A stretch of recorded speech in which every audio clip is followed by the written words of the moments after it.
Magandang araw mga ka-filers, muli akong nagbabalik para sa panibagong edisyon ng ating travel spot places na kung saan ay nandito kami sa Bicol para sa aming pagbisita sa aming kamag-anak at pamamasyal na rin sa mga tourist destinations dito. At nandito na kami sa Naga City, Camarines Sur na isa sa mga popular destinations dito sa Bicol region. Bale po, mula sa amin sa Tanawan City, Batangas ay nakaalis kami ng bandang 3:30 ng madaling araw at dumaan na kami sa may Andaya Highway.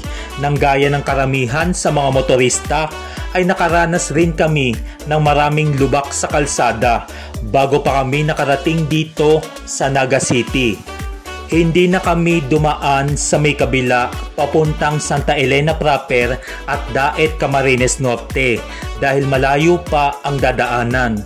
Pero sabi nila ay maganda naman ang kalsada doon. At heto pala ang first time ko na makarating dito sa Bicol. Pero ang aking ama, tiyahin at mga pinsan ko may ilang beses nang nakabalik dito. Saka sa puntong ito ng aming biyahe ay hindi ako nakamotor papunta dito, kundi nakasakay ako sa sasakyan ng aking pinsan na si Kuya Mario. Shout out po, insan.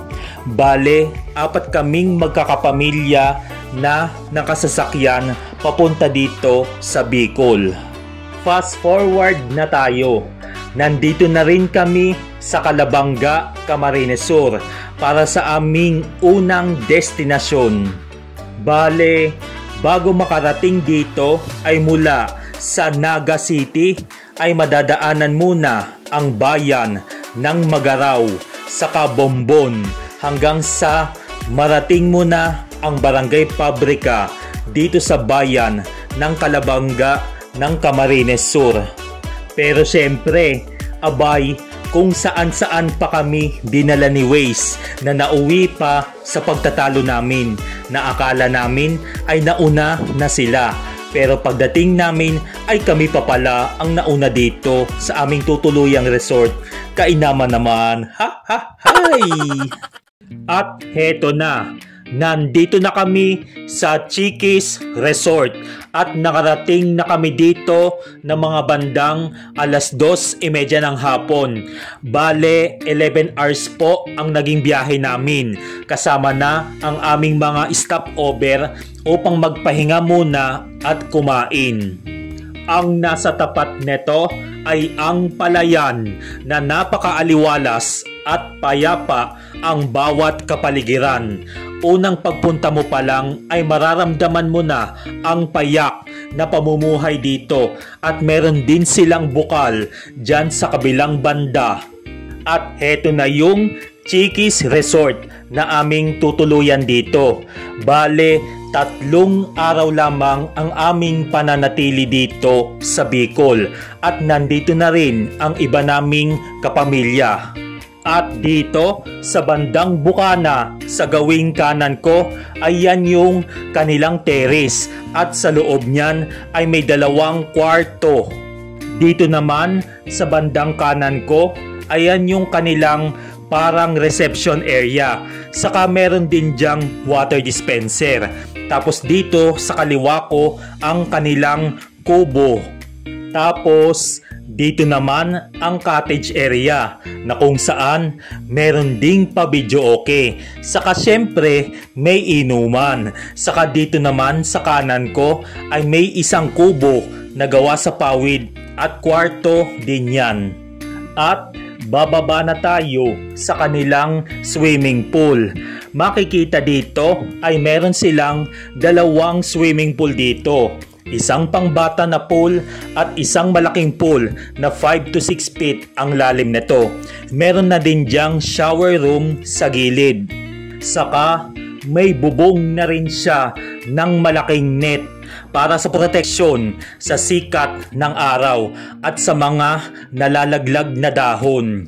Bale itong pinuntahan namin ay isang private-owned family resort na pagmamay-ari ng aking pinsan dito na kung saan ay pampamilya lamang ito.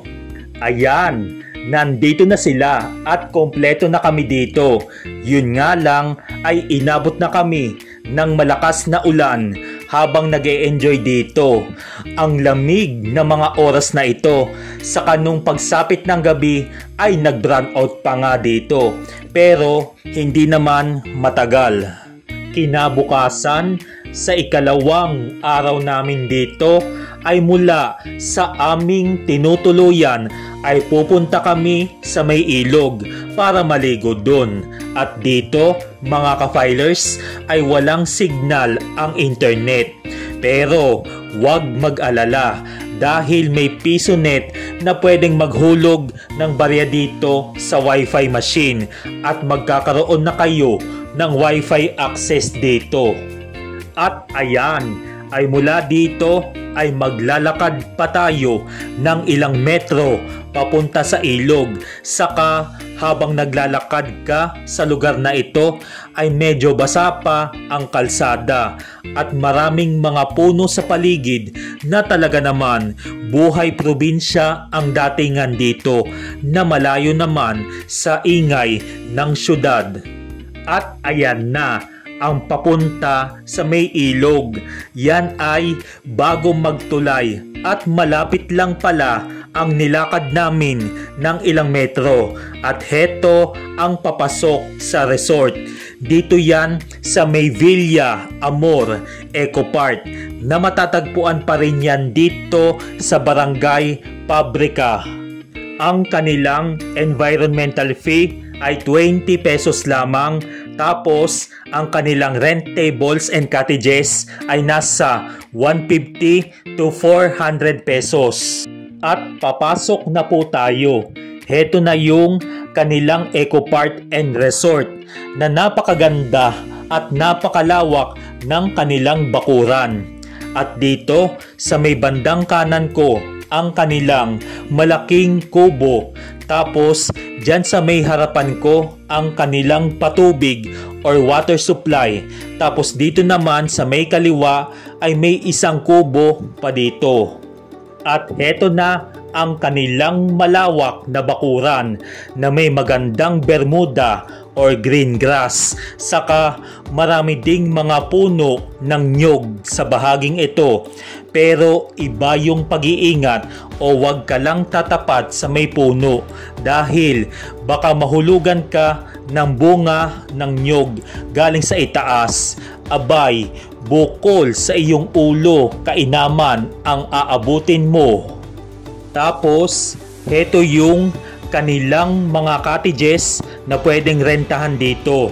At heto, yan po yung bahay ng namamahala dito sa Villa Amor. Ayan, shout out po sa inyo, kila ate at kila kuya. Maraming salamat po sa accommodation. Dito naman sa isang cottage hello mga doggy! Abay, napakasarap naman ng inyong pagtambay dyan at mukhang pinareserve nyo pa yata yan. At pagkatapos ay bababa na tayo dyan sa may ilog. Ang kanilang ilog ay napakaganda, napakalinis at napakaaliwalas tignan at excited na rin ako na maligo dyan. At kapag nandito ka ay pagkasarap magtampisaw, magbabad at magpapresko habang nagre-relax at naliligo ka dito. At dyan sa may kabilang banda ng ilog ay ang Tawang Eco Park na kung saan ay isa rin siyang eco park at resort na pwede nyong puntahan dito sa may Barangay Pabrika.